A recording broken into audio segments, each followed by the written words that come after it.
Hola, seguimos con nuestra meta de poder leer todo el Nuevo Testamento en 6 meses y la lectura bíblica correspondiente a hoy se encuentra en Hechos capítulo 1 y Hechos capítulo 2.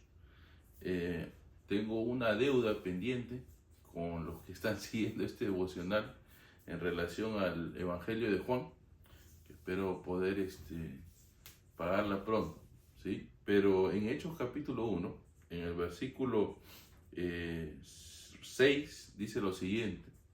Esto es inmediatamente antes de la ascensión, ¿no? Antes de que el Señor Jesucristo ascienda a los cielos. Dice el versículo 6, entonces los que estaban reunidos le preguntaban, Señor, ¿restaurarás en este tiempo el reino de Israel? Jesús les contestó, no les corresponde a ustedes saber los tiempos ni las épocas que el Padre ha fijado con su propia autoridad, pero recibirán poder cuando el Espíritu Santo venga sobre ustedes, y serán mis testigos en Jerusalén, en Judea y Samaria, y hasta los confines o hasta lo último de la tierra. Este pasaje es bastante importante para nosotros los creyentes, ¿no? ¿Por qué?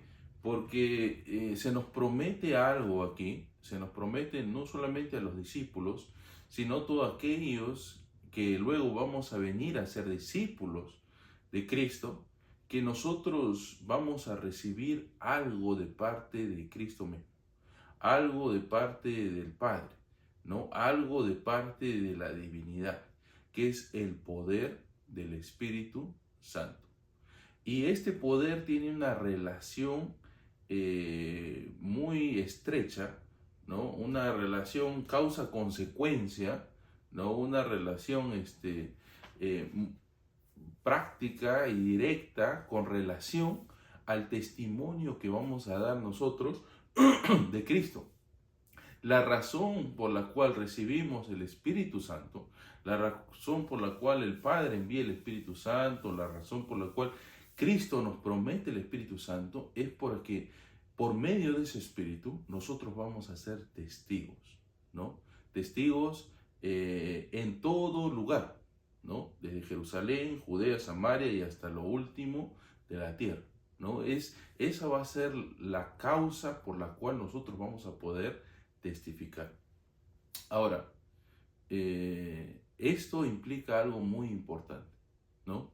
Que nosotros no somos testigos de Cristo, que nosotros no compartimos el Evangelio en base a nuestras propias fuerzas o en nuestras propias habilidades o en nuestros propios métodos, ¿no? Nosotros no testificamos en base a nuestro conocimiento. Nosotros testificamos en base a este poder que nos es concedido por medio del Espíritu Santo. Ahora, Hechos, que estamos empezando a ver, este libro de Hechos es muy hermoso. ¿Por qué? Porque esto es cómo el Espíritu Santo va a obrar después de la ascensión de Cristo, ¿no? Este libro sabemos que fue escrito por Lucas juntamente con el Evangelio de Lucas, ¿no?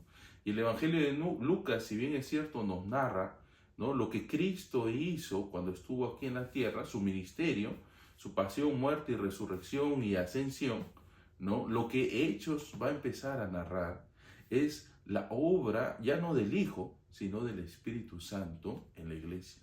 Y esto va a tener, es central entender este libro de Hechos, es central entender el contexto en el cual se desarrolla y cómo se desarrolla la iglesia primitiva. ¿Para qué? Para el resto del Nuevo Testamento, ¿no? Usualmente se dice que como Hechos es un libro narrativo, ¿no? De un libro narrativo que nos cuenta las historias, ¿no?, de los viajes misioneros de Pablo, la historia de la iglesia primitiva, ¿no?, en Jerusalén, de los apóstoles. Como es un libro histórico, un libro narrativo, no podemos sustraer de ahí doctrina. Bueno, si bien es cierto, eso tiene mucha razón. Lo que sí es imposible de obviar es que esta narrativa es la base, ¿no? Es el momento en el cual ¿no? Los que recibieron la palabra luego en Corintios, que vamos a leer, ¿no? En Tesalónica, en Colosas, en Filipos, en Éfeso, ¿no? En todas estas cartas que tenemos después, la base para interpretar todas ellas es lo que pasó con ellos al momento de su conversión. Cómo recibieron esa palabra, ¿no? El contexto en el cual ellos veían desarrollarse y desenvolverse el Espíritu Santo, el poder del Espíritu Santo, no solamente a través de los apóstoles, sino a través de todo aquel que creía en Cristo, aquel que se convertía en discípulo de Cristo. Por ende, este libro de Hechos es central. Se obvia mucho para la interpretación de las cartas que luego van a venir de Pablo, lo cual estoy en completo desacuerdo, porque este es el trasfondo, ¿no? El bagaje. Hechos es cómo se vivía el cristianismo en la iglesia primitiva. Y para cuando leemos después la carta de Corintios, el contexto no es distinto al de Hechos. La vida, el desarrollo de la vida cristiana, ¿no? Lo que era normativo en la práctica de la vida cristiana no es distinto a lo que vamos a ver aquí en Hechos. Y por ende es central la forma en la cual el Espíritu Santo va a obrar a través de nosotros. Por eso el Señor Jesucristo promete y dice, ¿no? Recibiráis poder cuando haya venido el Espíritu Santo sobre vosotros y me seréis testigos, ¿no? El Espíritu Santo obra a través de nosotros, ¿no? El día de ayer, uno de mis hermanos mandaba acerca de cómo la inteligencia artificial estaba ayudando en la traducción de la Biblia en idiomas donde todavía no es accesible, ¿no? En dialectos, ¿no? En lenguas en las que todavía no es accesible. Y cómo en cuestión de años, ¿no? Ha avanzado muchísimo, ¿no? Al punto de que en el 90 hablábamos de 3000, pero ahora con la ayuda de esta inteligencia artificial se puede avanzar mucho más rápido, ¿no? Al punto de que ya ha ayudado mucho a poder llegar a que veía este número que decía ahí en las noticias, 888,000, ¿no? Lenguas nada más a las que faltaba traducir la Biblia en su idioma original, ¿no? Para estos pueblos o estos grupos étnicos, ¿no? Y uno de los comentarios que se da es que ahora es posible, ¿no? Es posible pensar de que en una vida, ¿no? O sea, en nuestra generación, ¿no? Podría lograrse con la ayuda de la inteligencia artificial, traducirse la Biblia a la lengua de todos los pueblos que se necesiten. A esos 888,000, ¿no? Es posible que en el término de una vida del hombre, una generación, podamos ver realizado ese hecho.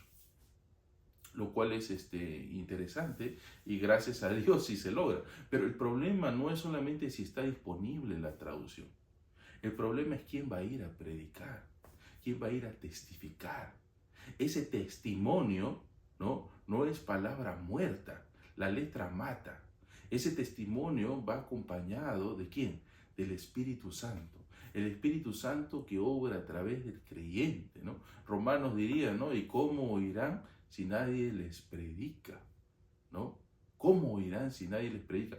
Esa es la importancia del hombre, tuya y mía, de ser usados por el Espíritu Santo.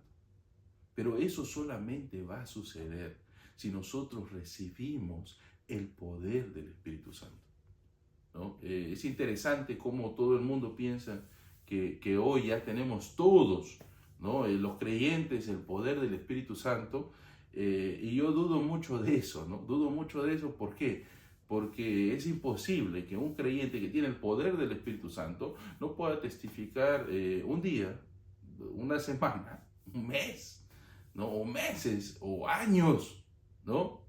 Es absurdo pensar que alguien tiene ahí guardado ese poder del Espíritu Santo y es tan fuerte que puede retenerlo, ¿no? Que puede a hacerlo acallar al Espíritu Santo, como que si el hombre tuviese control del Espíritu Santo, y sabemos que no es así. Lo que Hechos nos va a mostrar aquí es que el hombre no tiene el control sobre el poder del Espíritu Santo, sino que es el poder del Espíritu Santo que controla a ese hombre a ser testigo fiel de Cristo.